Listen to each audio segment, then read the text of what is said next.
Bonjour à tous, dans cette vidéo nous allons étudier une nouvelle transmission sur fréquence porteuse. Donc c'est la deuxième que nous étudions ensemble. Donc le schéma le voici, donc je l'ai répercuté, je l'ai mis également à droite. Voilà, donc première chose, on vous demande le type de code en fait enfin voilà, le type de code en fait qui est utilisé pour coder ce mot binaire de 8 bits. Donc au niveau des symboles possibles, donc vous voyez bien que là vous avez 8 bits. À chaque bit correspond un symbole, hein, donc c'est le cas de toutes les modulations ici qui sont proposées. Donc vous avez un symbole qui va, donc 8 bits sur 8000 microsecondes, donc un symbole va durer 1000 microsecondes, et vous voyez que soit vous avez un signal qui correspond au signal porteur, donc un signal sinusoïdal d'amplitude 3 volts, et à un moment donné, vous voyez que le signal, il s'inverse. Voilà, donc là, ici, il y a une inversion de signal. Donc vous avez toujours un signal sinusoïdal d'amplitude 3 volts, mais cette inversion peut être modélisée par un déphasage finalement de pi par rapport au signal précédent. Donc si on essaie de représenter ça sur le diagramme de constellation, donc sur un diagramme IQ, donc sur ce diagramme IQ, donc on va essayer de matérialiser le symbole. Donc le symbole, donc on va le mettre en vert, ou les symboles. Donc les symboles, donc soit vous avez un signal sinusoïdal d'amplitude 3 volts, et donc qui est en phase avec le signal porteur, donc en gros ça correspond à la porteuse. Ici, donc le symbole, donc soit vous avez un signal de 3 volts, soit vous avez un signal également d'amplitude 3 volts, donc il va se situer sur le cercle ici de rayon 3, mais par contre qui va être inversé par rapport au précédent. Ça veut dire qu'il va y avoir un déphasage de pi, ou de 180 degrés, par rapport au signal porteur. Donc finalement, vous avez un signal ici, donc là on va être à moins 3 volts. Donc le signal correspondant, c'est un signal d'amplitude 3 volts et de déphasage pi par rapport au signal porteur.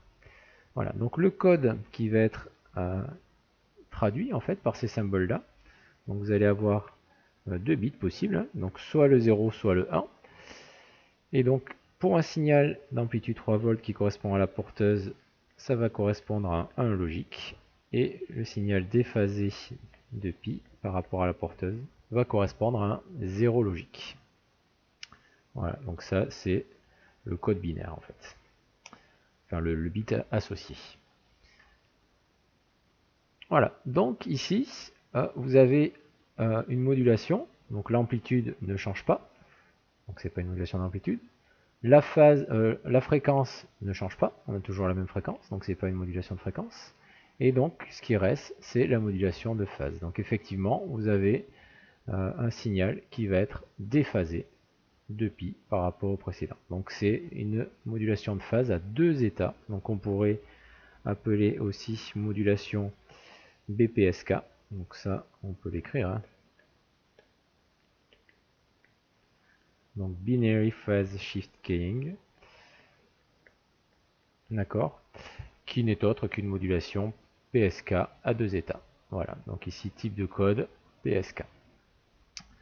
Voilà, ensuite, donc on vous demande la fréquence du signal porteur. Donc là, on va regarder de plus près la courbe. Donc vous voyez que ici, on part de 0.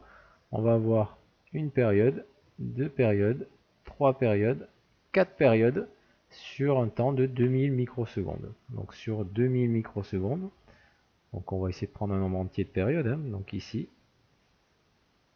vous avez 4 fois la période de la porteuse. Donc ici, on a 4 fois la période de la porteuse. Donc on va pouvoir calculer facilement la période du signal porteur. Donc là, on va l'écrire. Donc 4 fois la période du signal porteur va être égale à donc 2000 microsecondes, ça veut dire 2 millisecondes hein, finalement. Donc la période du signal porteur est égale donc à 2 millisecondes divisé par 4, donc ça va vous faire donc 0,5 millisecondes. Et donc au niveau de la fréquence, et donc puisque c'est ce que l'on cherche, donc la fréquence du signal porteur, donc on va pouvoir la calculer. Donc on va appeler FP. Donc FP va être égal à l'inverse de la période, donc 1 sur TP. Donc 1 divisé par 0,5 millisecondes. Donc on va avoir une fréquence qui serait égale à donc 2 kHz. Voilà donc pour un premier résultat, fréquence du signal porteur qui est égale à 2 kHz. Donc je vais le noter ici. Donc on va mettre 2000 puisqu'on vous le demande en Hertz. Ensuite on vous demande la rapidité de modulation. Donc au niveau de la rapidité de modulation, donc il va falloir essayer de calculer le débit de symbole. Et donc on voit bien, donc on a vu que à un symbole correspond à un bit, et on vous dit qu'ici vous avez un codage de 8 bits. Donc ici, sur les 8000 microsecondes, vous avez 8 bits. Donc ça, je vais pouvoir ici le représenter. Donc sur les 8000 microsecondes, ici, vous avez 8 bits, donc 8 fois la période d'un bit, et vous avez également donc 8 symboles. Donc ça fait également donc 8 fois la durée d'un symbole.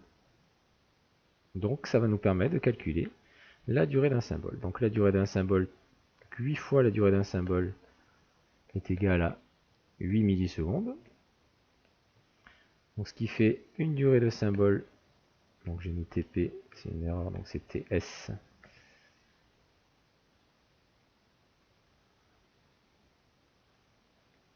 Donc 8 fois TS va être égal à 8 millisecondes. Donc la durée d'un symbole est égale à 1 milliseconde. Et donc nous allons pouvoir calculer facilement la rapidité de modulation qui par définition est égale à 1 sur TS. Donc 1 sur 1 milliseconde, ce qui donne donc 1000. Et donc ça s'exprime en beau.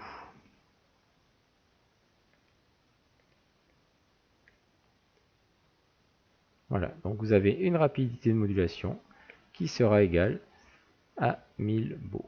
Donc ça, je vais le noter ici. Voilà, donc il suffit maintenant de déterminer le code binaire qui correspond à ce graphique-là. Donc il va falloir identifier, donc au départ, vous voyez, on est en phase avec la porteuse, hein, donc c'est un sinus, donc vous avez en 1 logique sur les 1000 premières secondes, après vous avez à nouveau un logique, et après, vous voyez, vous avez un saut de phase. Donc à chaque saut de phase, vous allez avoir un changement de bits. Donc sur les 2 premiers bits, le code, donc là je vais vous l'écrire au-dessus, donc le code, le premier bit correspond, le premier symbole correspond à un bit 1, donc c'est un signal d'amplitude 3 volts en phase avec la porteuse. Ensuite, vous avez encore un 1 logique. Et donc là, vous voyez que vous avez un saut de phase. Donc les sauts de phase, il faut les repérer tout de suite. Donc les sauts de phase, vous en avez plusieurs. Hein. Donc vous en avez un ici, vous en avez un ici, et un ici. Voilà, donc vous avez 3 sauts de phase, et donc à chaque fois, vous allez changer de bit. Donc là, vous avez un premier saut de phase, donc vous allez coder donc un 0 logique. Voilà, encore un 0, puisqu'il n'y a pas de saut de phase ici. Vous voyez, donc là on en est à 1000, 2000, 3000, 4000. On a fait nos 4 premiers. Donc le cinquième, ça va être donc un 0 logique encore. Donc il faut que je fasse attention. J'ai un petit peu décalé mon code par rapport au graphe. Et donc après, vous avez un changement d'état. Donc vous avez un changement d'état. Donc vous allez avoir un 1 logique qui va apparaître. Et tout de suite, donc 1000 microsecondes après, donc une milliseconde après, vous avez de nouveau un changement d'état. Donc vous avez un 0 logique qui apparaît, puis à nouveau donc un 0 logique. Voilà, donc au niveau du code, donc j'espère que je ne me suis pas trompé, donc on a un 1, 1, 0, 0, 0, 1, 0, 0. Voilà, donc je vais essayer de vérifier ça en validant juste pour cette partie-là, hein, pour voir. Ah non, bah là je me suis... C'est au niveau du logiciel, hein, donc ça s'est inversé un petit peu, hein, donc là mon codage il est correct, hein, donc vous avez bien 1, 1, 0, 0, 0, 1, 0, 1. Voilà, Merci de m'avoir écouté, donc et à très bientôt pour une nouvelle vidéo.